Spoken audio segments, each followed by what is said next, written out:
The drama Miss Incognito episode 3 was supposed to begin by seeing whether Dongmin recognizes Yang or not.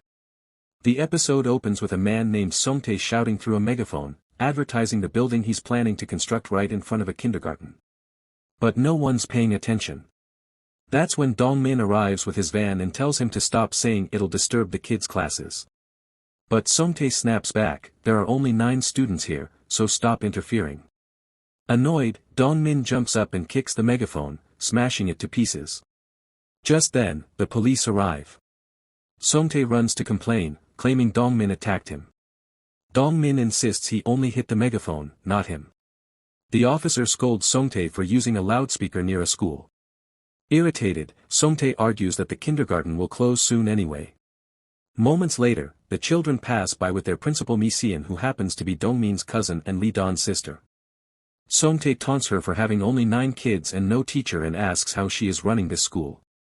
Calmly, Mi-seon pulls out a resume, proudly saying that the new teacher will arrive soon. She asks Dongmin to pick her up from the bus stop as she is busy. Dongmin glances at the resume and finds it too good to be true. Mi-seon says she was recommended by Lee Don and walks off. Dongmin prepares to leave, but Songtae yells after him, angry that Dongmin broke his expensive megaphone. Dongmin pays Songtae for the broken megaphone and leaves. Songtae happily takes the money. At the bus stop, Dongmin meets the new teacher, by Su-mi, but it's actually Yang, hiding her identity.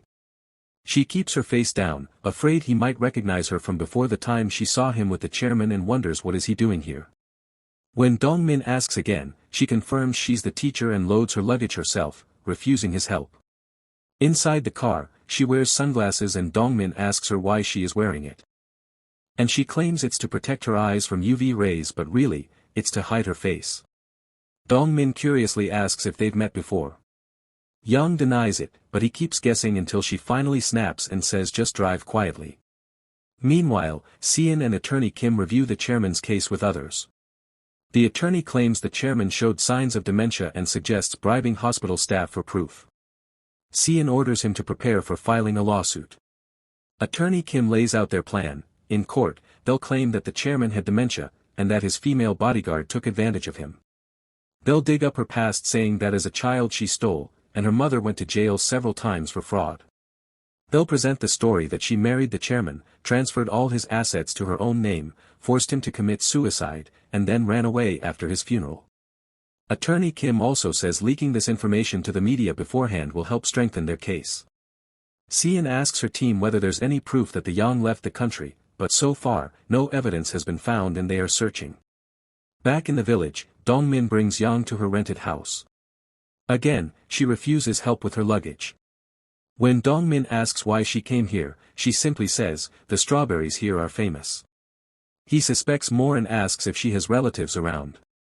Yang coldly replies, she doesn't have to answer all his questions, and ends the talk. Dongmin calls her rude and walks off. Inside, Yang peeks through the window, worried he might have recognized her. Outside, Dongmin warns his dog to keep an eye on the new teacher. She seems weird. Later, his friend Taemin comes there. Taemin asks about the new teacher and Dongmin describes her as secretive and distant. Taemin gets excited to get to know her. Then Taemin shows him a news article about the chairman's death and the mysterious bodyguard. Yang overhears everything from inside. When she looks out, she sees them. That we're staring at a photo, one that shows her partially covered face. The friend asks if Dongmin has ever seen that bodyguard. Dongmin says he doesn't remember. They move on to another article about a teacher who hurt children. Dongmin shouts angrily, people like that should be in jail, and how nasty women she is. Hearing this, Yang misunderstands, thinking they're talking about her. The men leave, but Yang remains still in fear, wondering did Dongmin already recognize who she is or not. After that, Yang opens her bag and finds a gun inside. Then she remembers a past scene where the chairman was teaching her how to use the gun. He tells her that when people find out she married the chairman, they will come after her, but Yang is unfazed by those words. The chairman teaches her how to shoot and tells her that no matter how much taekwondo she learns, it's useless against a gun. He also says he wants to use her to avenge his daughter's death. Yang asks what she should do if a hitman comes to kill him, whether she should kill him or not. The chairman replies that she must survive. Yang realizes that if she kills someone she'll get a 5-year sentence, and with money she could get out sooner. By the time she's 30 her sentence would be over and she could start fresh somewhere else. The chairman also says that there's no other choice for her life. After that, Yang practices the target well and thinks that a 5-year sentence is a fair trade for her. In the present she gets hungry, goes to the fridge to look for something to eat, and finds only a bottle of water. She drinks the water. Outside, Dongmin is cooking something to eat with his friend and they are talking. Taemin is curious about Yang, and Dongmin tells him people don't show their true selves right away so don't get too excited. Taemin teases him, asking how he had a son so early. While they're talking, Yang comes out of the house. Taemin nervously tries to talk to her and asks if she can make pancakes, but she refuses because she can't cook. Then she walks away. Outside, Dongmin wonders where she is going since it's her first time here. He receives a message about an emergency meeting that the village people have called at the supermarket. We see Yang's mother is working in a factory and Lee Don arranged this for her and he tells the lady to keep an eye on her for 3 months. She asks the attorney if something good happened to Yang, and the attorney says Yang won first prize in the lottery. She gets excited and understands that she just needs to take care of this woman for 3 months, maybe they'll even get paid afterward. Sian Woo comes to an investigation agency with his men, gives them Yang's photo and asks them to find her. The investigator asks what they should do when they find her. Sian Woo tells them to kill her, and the men laugh, saying he doesn't understand that Korea is full of CCTV cameras, they can't just kill someone without getting caught. They say they won't do it, if Sian Woo orders it, they'll report him. Sian Woo gets angry, his man restrains him and tells him to find her first and then they'll see what to do. Yang, watching from nearby, sees how dark it is there, that someone could be killed and no one would notice, and then she leaves and heads toward the market. In the supermarket where the meeting is happening, Dongmin says his son went to school for 2 years, went through 5 teachers, some leaving without saying goodbye, others simply taken away after Songtae bribed them. He says teachers don't stay for more than 3 months and everyone is worried because it hurts the children, they don't want kids to be hurt. But few people say if they don't have teachers, how will the kindergarten run? Dongmin say they shouldn't hold a welcome party at least. And mentions a news story about a teacher who had beaten children. After hearing that, everyone is even more distrustful. Yang was coming toward that supermarket. Taemin spots her and warns everyone to be alert. The crowd in the supermarket scatters and pretends to be shopping. When Yang comes in she notices people secretly staring at her, but she collects and pays for her items and the cashier asks if she didn't eat dinner. Yang replies that there's nothing to eat at home. At that, everyone looks toward Dongmin. Dongmin explained that meals are included in rent but he forgot to tell. Yang left the market after that and everyone scolds him, saying he should have fed her. Dongmin still suspects her, but others explain that she must be fed, and they hurry him out of the store to follow her. Yang sees this and then Dongmin makes an excuse that he was just heading home. In the supermarket people discuss that they can't let this teacher go, or their kindergarten will be forced to close and the children will have to go to a very distant school. If a teacher is from a good university it's very good for the kids' future, so they must try to keep the teacher. They ask why Dongwoo missed the meeting today when he never does. Then we see Dongwoo, who has written ex-Seoul chef on his restaurant sign, but the husband and wife owners are worried. They worry because he only chopped onions at a Seoul hotel for 3 months. There's no doubt in their minds that she really lived there. They fear that if the teacher actually ate at that hotel, she'd recognize the food and expose their lie, and they can't even avoid her because their youngest child studies there. So they decide that like the other teachers who left after 3 months she will also leave. Until then they won't let her into the restaurant and won't give her any food so they won't get caught. Meanwhile, Dongmin is going home with Yang and he tries to help her, but Yang snatches it back and asks what he's doing. He says he's trying to help because he forgot to give her dinner, but Yang still looks suspicious. He tells her the breakfast and dinner times and asks if there's anything she doesn't like to eat. She answers being rich. He replies that it's the first time he's heard any adult say that and walks away. Yang is irritated and remembers the attorney showing his profile and saying Dongmin was about to be her landlord and he is Lee Don's cousin, and he warns her to stay away from Dongmin because he is crazy. Back in present Yang doesn't think that he is crazy and goes toward home. Then, when she enters the house, she notices her sandals are displaced and suspects someone is in her home. She slowly goes inside and sees a tent set up. She checks inside and finds a small child, Ju-won, Dongmin's son, who pulls her to the inner side of the tent and tells her to hide. He calls her teacher and explains that his dad told him not to get too involved with teachers, though he doesn't know why. Then Dong-min calls from outside and comes over. When he sees the tent, he understands that they were hiding there.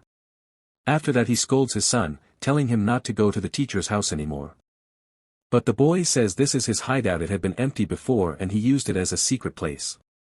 Then Yang says it's her place now and asks Dong-min for kimchi because she could not buy it. Dong-min promises to bring some and leaves. That night we saw Yang eating and checking to install CCTV footage in her house. At the chairman's house we see butler Choi and the driver trying to go inside, but Lee Don drives them away. They keep saying that he can't just fire them like that, it's wrong. Then Lee Don begins to use legal terms, that they used to work for the chairman before, but now the chairman is no longer there, and Madam is the owner now and the one they tried to harm, so they can't work here anymore. The two of them try to explain and beg, but Lee Don throws a bundle of cash at them and they start fighting over it. Lee Don quickly closes the gate. Butler Choi suggests they should go to Sian, she must have a plan, and then they leave. Then we see Hai-ji going into the chairman's room, looks around, and lies down. Suddenly she hears someone approaching and goes out to check. It's Lee Don, who has brought his things to stay and says he'll remain there until Madam returns. He tells Hai-ji to maintain distance with him, but she tries to talk to him sweetly to find out where Yang is. Lee Don refuses to tell her and says that if Sian approaches Hai-ji she should tell him immediately. Lee Don then goes back into the room and sits where the chairman normally used to stay and thinks that Yang must be living peacefully there. Then we see Yang going out for jogging. Meanwhile, we see Dong-min with his friend, picking strawberries from the farm.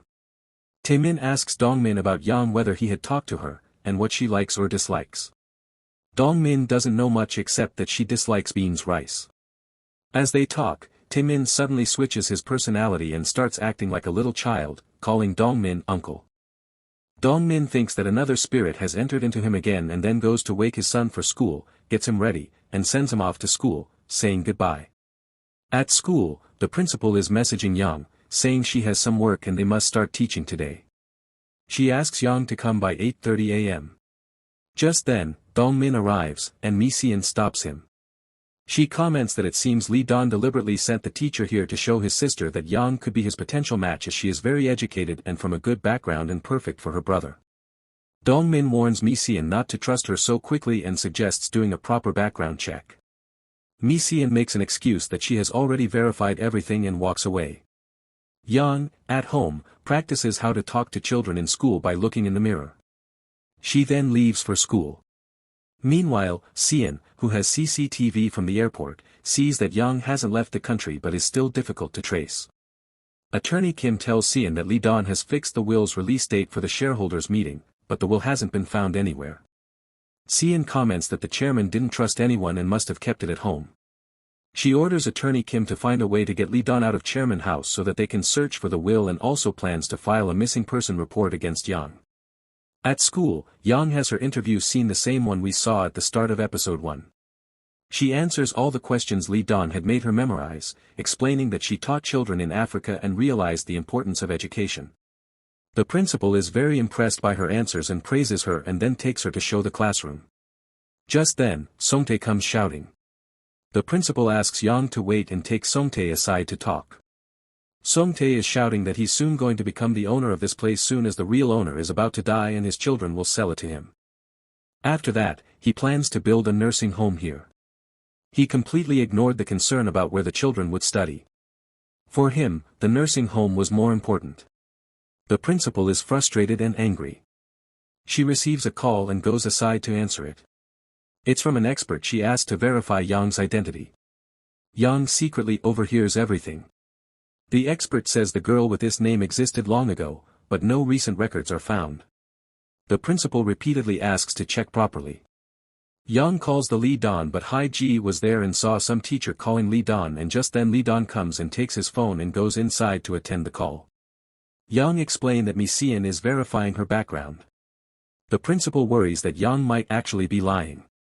She decides to check her previous workplaces. On calling a former employer, a woman confirms that someone with that name had worked there. Yang just then enters the room and Mi-sian sees her, but the woman on call accidentally tells her colleague that she got 1 million to just lie once, which makes the principal realize Yang might be fake all along. Yang approaches and snatches the phone so the principal can't report her. The principal calls for Dongmin, but he looks there but doesn't hear her. Mi Xian confronts Yang, asking how she fooled her brother Li Dan. Her brother is innocent and she thinks Yang might be pregnant with Li Dan's child, that why they are doing this, but Yang denies it then. Then the Li Dan calls Mi Xian and explains, revealing that the person in front of her is actually the chairman's wife. She is shocked upon learning this. Yang cuts the call and talks to the principal, saying she knows the kindergarten is about to close but she only needs 3 months. She explains she will use her money to buy the land so the school doesn't close, and Mi Xian will become the owner of the kindergarten after 3 months. The principal is overjoyed and thanks her, calling her Madam with folded hands. Just then, Dongmin arrives and asks why she is being called Madam. And with that, episode 3 ends. Please subscribe to my channel for the episode 4.